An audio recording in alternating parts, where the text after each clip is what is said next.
সত্যি বলে সত্যি কিছু নেই। 12 অ্যাংরি ম্যানের অ্যাডাপ্টেশন যেটা সৃজিত মুখার্জি বানিয়েছেন, এবং সেই সিনেমাটার টিজার কিন্তু এসে গেছে, যেটা কালকে এসেছিলো। আমার কিন্তু সেটাকে নিয়ে কথা বলা হয়নি। 23 jan এটা আসছে, এখনও অলমোস্ট 1 মাস দেরি আছে সিনেমাটা আসার জন্য। সৃজিত মুখার্জি যখনই কোনো সিনেমা বানিয়ে থাকেন তার মধ্যে কিন্তু একটা এজ কিন্তু তিনি প্রোভাইড করেই থাকেন, তো সেইটা আমার কিন্তু বেশ ভালো লাগে। এবং অন্যদিকে যদি দেখা হয় যে এখানে অনেক রকম অভিনেতাদের কাস্ট করা হয়েছে, অনেক রকম ভালো ভালো মঞ্চের অভিনেতাদের নেওয়া হয়েছে।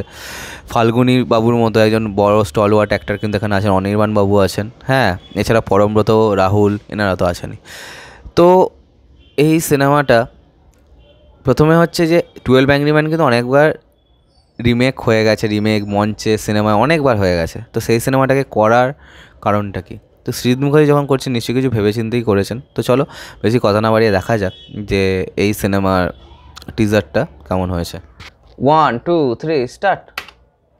Don't you feel the pressure? মানে লোকের বাঁচা আমার তোমার হাতে ভাই।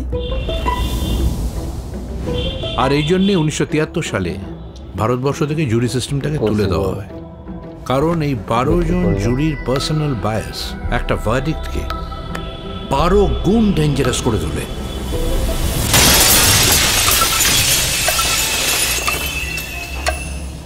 যারা যারা মনে করেন ছেলেটি খুনি তারা প্লিজ হাত তুলুন।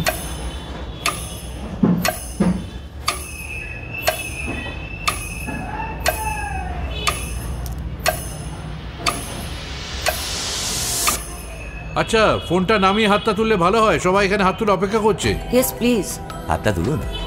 কি হলো, হাত তোলো। আর যারা যারা মনে করেন ছেলেটি নির্দোষ তারা প্লিজ হাত তুলুন।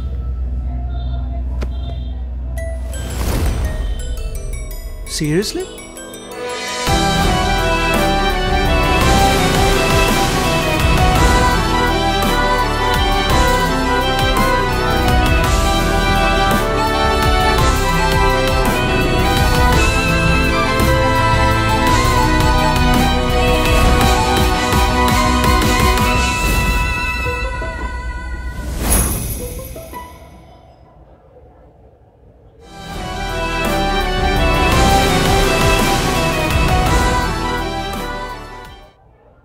তো ফার্স্টেই বিজিএমটাকে নিয়ে কথা বলতে হবে, যেটা ক্যারল অফ দ্য বেলস এই নামে একটা স্টার্লিং ইন্ডাস্ট্রি, স্টার্লিং মেবি এরকম আর্টিস্টের নাম, হ্যাঁ। তো তার একটা মিউজিক আছে, তো সেটাকে নিয়েই এটা এখানে বিজিএমটা করা হয়েছে। তো বিজিএমটা আমি জানি না এবার এনারা রাইট কিনে করেছেন নাকি চেপকে দিয়েছেন। যদি চেপকে দিয়ে থাকেন তাহলে কিন্তু ব্যাপারটা একদমই ঠিক হয়নি, আর যদি রাইট কিনে থাকেন তাহলে খুবই ভালো লাগছে। এবং যেভাবে এখানে সাউন্ডের ডিজাইনিং করা হয়েছে সেটা কিন্তু খুবই সলিড, এবং পরমব্রতর যে চরিত্রটা সেটা থেকে কিন্তু বেশ ভালো লাগছে। এবং এখানে এটা অ্যাডাপ্টেশন বলা হয়েছে এক রুকা হুয়া ফ্যাসলার। তো এখানে রাইটটা এক রুকা হুয়া ফ্যাসলার কেনা হয়েছে। তো সব মিলিয়ে কিন্তু টিজারটা কিন্তু দেখে কিন্তু খুব ভালো লাগছে, এবং বিজিএম এবং যেভাবে টিজারটাকে এডিট করা হয়েছে সেটা কিন্তু খুব ভালো।